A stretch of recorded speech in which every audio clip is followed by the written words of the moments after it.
Jeff and Epping, you Spurs fans make me laugh. Happy to lose because you're liking the way that they play. What a load of tosh. No wonder you're losers. What do you make of that, Pards?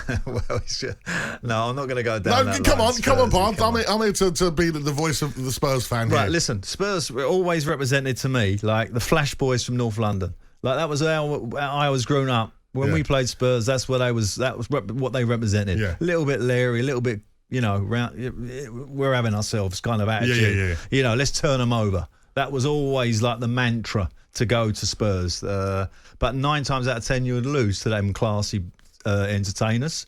But it's the trophy thing, isn't it? That's hanging over you, but you got a great manager, and it looks like you got a very, very good team that obviously is really suffering at the moment. So let's hope you get a few players back, Ange. One thing I'd say, Jeff, what you got to understand is for the last, don't forget, we obviously had the whole period of time of COVID where we weren't allowed in the stadium. I didn't get to see Gareth Bale come back to Spurs, which was really upsetting for me. Jose, Antonio Conte, and the football, the style of football that we was enduring, And do you know what? When it was working under Conte, I was like, listen, if this works and we win a trophy, I'm happy with it. But it was very tiresome. There were times I'd go to Spurs games after a long weekend of gigging and genuinely fall asleep in my chair. Wow. Now, this is what I think Stephen, the caller that's on that long journey home to Scotland, was talking about. We lost 2-1 today, but that's our fault that we lost 2-1 because we had so many chances. Son had a flat 4 goals denied offside.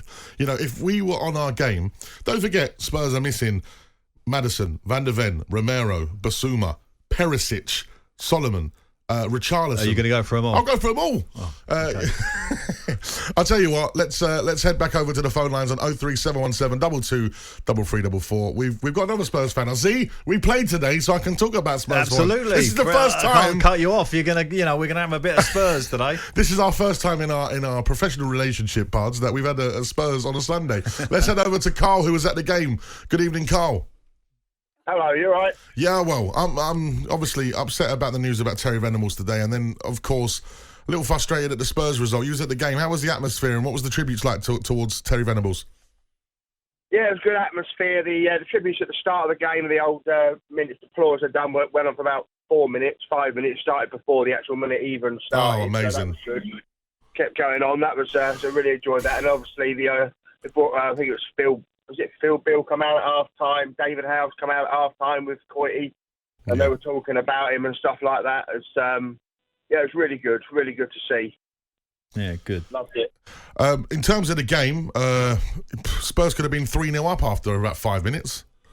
Yeah, definitely. First half, we absolutely smashed them, basically. They didn't have an answer. We played some of the best football we've played all season, I'd say, in that first half. And for me, it's only the 2 centre-halves that were the problem. It's not that they played bad, Royale and Davis. They just played the best they could, but it wasn't good enough.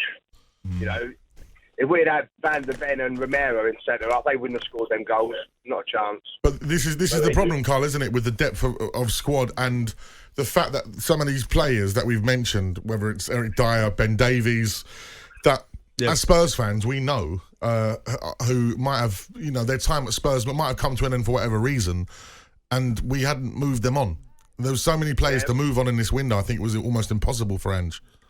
Yeah, at the start of the season, all the Spurs fans, I just don't want to see Dyer, Davis, Højbjerg playing, and last game they were all playing. We had all 3 of them playing, But this is a problem throughout the league now at the moment because of injuries and the European campaigns of other teams, etc., etc. Like Newcastle got loads out. Then as Brighton are suffering, and although they got a great result yesterday, so it is a time to look to the squad. And that's why, you can never isolate anyone as a manager, particularly in the Premier League.